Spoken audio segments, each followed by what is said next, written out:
Hello friends, welcome back to my channel. അപ്പോൾ ഞാൻ ഇന്ന് വന്നിരിക്കുന്നത് HSC റിക്രൂട്ട്മെന്റ് ഫീസ് റിലേറ്റഡ് ആയിട്ട് കുറച്ച് കാര്യങ്ങൾ പറയാനാണ്. കാരണം ഈയിടെയായിട്ട് കുറേ മെസ്സേജസ് വരുന്നുണ്ട്. ഇപ്പോൾ ഇന്റർവ്യൂസ് വരുന്നില്ലേ, റിക്രൂട്ട്മെന്റ് ഫീസ് എന്തായി, അതേപോലെ തന്നെ സ്കിൽ വർക്കിംഗ് എക്സ്പീരിയൻസ് നിർബന്ധമാണോ, എത്രയാണ് ബെഡ് സ്ട്രെങ്ത് HSC ഹോസ്പിറ്റലിൽ കിട്ടാനായിട്ട്, എക്സ്പീരിയൻസ് എന്തോരം വേണം, അതേപോലെ തന്നെ DLന്റെ വാലിഡിറ്റി കഴിയാറാകുന്നു എന്ത് ചെയ്യണം, OET വാലിഡിറ്റി കഴിയാറാകുന്നു എന്ത് ചെയ്യണം, ഇങ്ങനെയൊക്കെ ഒത്തിരി ക്വസ്റ്റ്യൻസ് വരുന്നുണ്ട്. പല പല വീഡിയോസിൽ ഞാൻ ഇതൊക്കെ മെൻഷൻ ചെയ്തിട്ടുണ്ട്. എന്നാലും സ്റ്റിൽ പലർക്കും ഒത്തിരി ഡൗട്ട്സ് ഉണ്ട്, കുറേ ക്ലാരിഫിക്കേഷൻ വേണമെന്ന് തോന്നി. അതുകൊണ്ടാണ് ഇങ്ങനെ ഒരു വീഡിയോ ചെയ്യുന്നത്. അപ്പം നമുക്ക് സ്ട്രെയിറ്റ് വീഡിയോയിലേക്ക് പോകാം.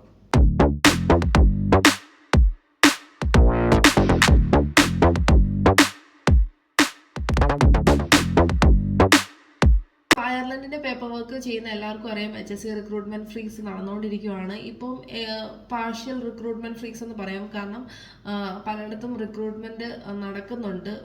ഭയങ്കര ഹ്യൂജ് ആയിട്ടല്ലെങ്കിലും റിക്രൂട്ട്മെന്റ്സ് നടക്കുന്നുണ്ട്, അങ്ങനെയാണ് അറിയാൻ കഴിഞ്ഞത്. പിന്നെ പലയിടത്തും ഇന്റർവ്യൂസ് നടക്കുന്നുണ്ട്. പല ഏജൻസീസും ഇന്റർവ്യൂസിന്റെ ഒക്കെ ആഡ്സ് ഇട്ട് തുടങ്ങി.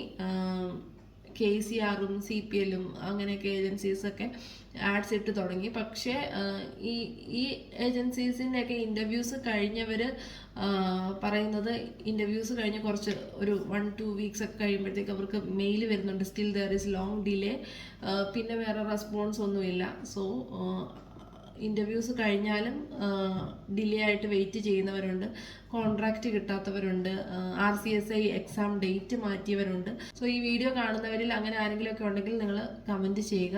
സോ ഇൻ്റർവ്യൂസ് വരുവാണെങ്കിൽ നിങ്ങൾ അറ്റൻഡ് ചെയ്യുക. പക്ഷെ ആ ഒരു ഏജൻസിയെ മാത്രം ഡിപ്പെൻഡ് ചെയ്യാതെ പലരോടും അന്വേഷിക്കുക. വേറെ ഇൻ്റർവ്യൂസ് ഒക്കെ അറ്റൻഡ് ചെയ്യാൻ പറ്റുമെങ്കിൽ അറ്റൻഡ് ചെയ്യുക. പ്രൈവറ്റ് നഴ്സിംഗ് ഹോംസിൻ്റെയോ ഹോസ്പിറ്റൽസിൻ്റെ ഒക്കെ ഇൻ്റർവ്യൂസ് വരുവാണെങ്കിലും അറ്റൻഡ് ചെയ്യുക. ഇൻ കേസ് നമുക്ക് ഇവിടെ ഡിലേ ആണ് എങ്കിൽ അതിലൂടെ വരാൻ പറ്റുമെങ്കിൽ അങ്ങനെ ട്രൈ ചെയ്ത് നോക്കുക. കാരണം പലരുടെയും DLന്റെ വാലിഡിറ്റി, OET വാലിഡിറ്റി ഒക്കെ കഴിയാറായവരുണ്ട്. സോ അവർ ഇതിനു വേണ്ടി തന്നെ വെയിറ്റ് ചെയ്ത് ഇരിക്കരുതെന്നാണ് എൻ്റെ പേഴ്സണലി ഉള്ള അഭിപ്രായം. ഇപ്പം ആഡ്സിലൊക്കെ കൂടുതലും കാണിക്കുന്നത് ഇന്റർവ്യൂസ് വരുന്നത് ലിമറിക് ഹോസ്പിറ്റലും, ഡബ്ലിൻ ഹോസ്പിറ്റൽ, കെറി ഹോസ്പിറ്റൽ, കോർക്ക് യൂണിവേഴ്സിറ്റി ഹോസ്പിറ്റൽ, ഇത്രയും ഹോസ്പിറ്റൽസിലാണ് കൂടുതലും അവർ ചോദിക്കുന്നത്. Medical ward experience, surgical ward experience, അതുപോലെ തന്നെ എമർജൻസി ഡിപ്പാർട്ട്മെൻറ്റ് എക്സ്പീരിയൻസ് ആണ്. മോസ്റ്റ്ലി എല്ലാവരും ആവശ്യപ്പെടുന്നത് 3 ഇയർ അല്ലെങ്കിൽ 3+ എക്സ്പീരിയൻസ് ആണ്. നിങ്ങൾ 200 അല്ലെങ്കിൽ 250 ബെഡഡ് അക്രഡിറ്റഡ് ഹോസ്പിറ്റലിൽ വർക്ക് ചെയ്തവരായിരിക്കണം. സോ അങ്ങനെയുള്ളവർക്കാണ് കൂടുതൽ പ്രയോറിറ്റി. കുറേ പേര് ബെഡ് സ്ട്രെങ്ത് ചോദിച്ച് മെസ്സേജ് അയച്ചായിരുന്നു. നോർമലി 200 to 250 ഒക്കെയാണ് ബെഡ് സ്ട്രെങ്ത് നോക്കുന്നത് അയർലൻഡിലേക്ക് വരാനായിട്ട്, അതായത് HSC ഹോസ്പിറ്റലിൽ നിങ്ങൾക്ക് ജോബ് കിട്ടാനായിട്ട്. പിന്നെ ചിലർ ചോദിച്ചായിരുന്നു സ്റ്റിൽ വർക്കിംഗ് നിർബന്ധമാണോ എന്നുള്ളത്. സ്റ്റിൽ വർക്കിംഗ് നിർബന്ധമല്ല, പക്ഷെ നിങ്ങൾക്കൊരു ലോങ് ഗ്യാപ്പ് ഉണ്ട്. അതായത് 6 monthsനൊക്കെ മുകളിൽ ഗ്യാപ്പ് ഉള്ളവർക്കാണെങ്കിൽ നിങ്ങൾ സ്റ്റിൽ വർക്കിംഗ് എടുക്കുകയാണെങ്കിൽ നിങ്ങൾക്ക് കുറച്ചുകൂടെ ഈസിയാണ് നിങ്ങളുടെ പേപ്പർ വർക്കിൻ്റെ സമയത്തും, അതേപോലെ തന്നെ നിങ്ങൾക്ക് ഇൻ്റർവ്യൂ കിട്ടാനും. അതുകൊണ്ടാണ് സ്റ്റിൽ വർക്കിംഗ് സജസ്റ്റ് ചെയ്യുന്നത്.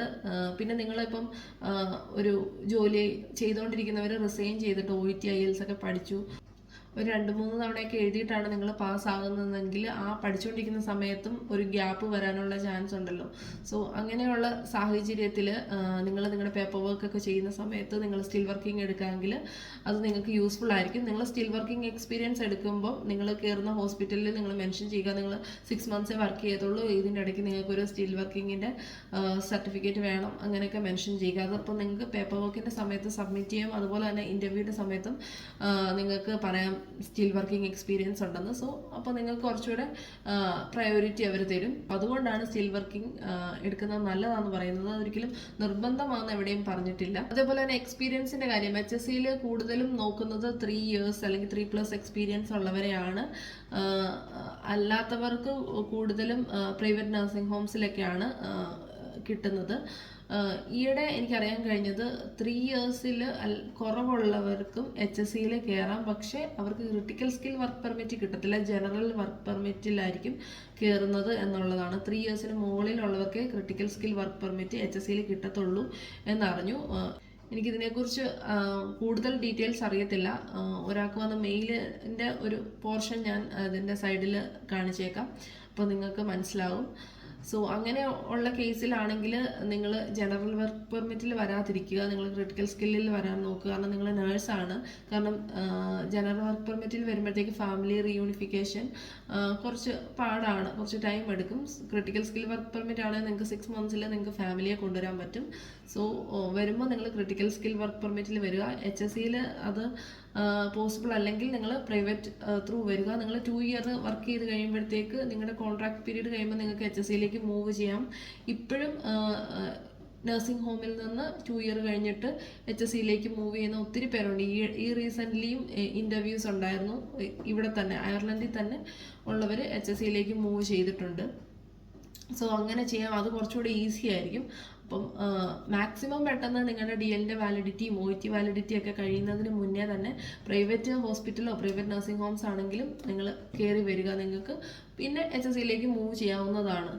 അതേപോലെ തന്നെ HSC റിക്രൂട്ട്മെൻറ്റ് ഫ്രീസ് എന്നത്തേക്ക് എൻഡ് ആവുമെന്ന് ഇതുവരെയും ഒരു ഐഡിയ കിട്ടിയിട്ടില്ല. പാർഷ്യൽ ഫ്രീസ് ആണ്. അവിടെ ഇവിടെയൊക്കെ റിക്രൂട്ട്മെൻറ്റ് നടക്കുന്നുണ്ടെങ്കിലും കംപ്ലീറ്റ്ലി എന്ന് എൻഡ് ആകുമെന്നുള്ള ഒരു ന്യൂസ് കിട്ടിയിട്ടില്ല. അതുകൊണ്ട് ഈ വാലിഡിറ്റി ഒക്കെ തീരാറായിരിക്കുന്നവർ അതിനുവേണ്ടി വെയിറ്റ് ചെയ്യുന്നത് അത്ര നല്ലതല്ല. പിന്നെ ചിലർ ചോദിച്ചിട്ടുണ്ടായിരുന്നു എങ്ങനെ ഒരു നല്ല ഏജൻസി ചൂസ് ചെയ്യാൻ പറ്റുമോ, അല്ലെങ്കിൽ ഏതാണ് നല്ല ഏജൻസി, അങ്ങനെയൊക്കെ കുറേ പേര് മെസ്സേജ് അയക്കാറുണ്ട്. ഞാൻ നേരത്തെയും പറഞ്ഞിട്ടുണ്ട്, ഞാൻ ആർക്കും ഏജൻസീസ് സജസ്റ്റ് ചെയ്യാറില്ല. നിങ്ങളൊരു ഏജൻസി ചൂസ് ചെയ്യുമ്പോഴത്തേക്ക് ആ ഏജൻസി എത്ര വർഷമായിട്ടുള്ളതാണെന്ന് നോക്കണം. അതിലൂടെ ഒത്തിരി പേര് അയർലൻഡിലേക്ക് വന്നിട്ടുണ്ടോ എന്ന് അന്വേഷിക്കണം. അതേപോലെ തന്നെ നിങ്ങൾക്കറിയാവുന്ന ആരെങ്കിലുമൊക്കെ വന്നിട്ടുണ്ടോ എന്ന് അന്വേഷിക്കണം. നിങ്ങളുടെ ഫ്രണ്ട് സർക്കിളിലോ അല്ലെങ്കിൽ നിങ്ങളുടെ റിലേറ്റീവ്സോ നെയ്ബേഴ്സോ അല്ലെങ്കിൽ നിങ്ങൾ OET IELTS പഠിച്ച സെൻറ്ററിൽ നിങ്ങൾക്ക് മുന്നേ പഠിച്ചവർ പോയിട്ടുണ്ടെങ്കിലോ അല്ലെങ്കിൽ നിങ്ങളുടെ ട്യൂട്ടേഴ്സോ ആരെങ്കിലും പേപ്പർ വർക്ക് ചെയ്യുന്നവരോടോ അങ്ങനെയൊക്കെ അന്വേഷിച്ച് വേണം നിങ്ങൾ നല്ലൊരു ഏജൻസി ചൂസ് ചെയ്യാനായിട്ട്.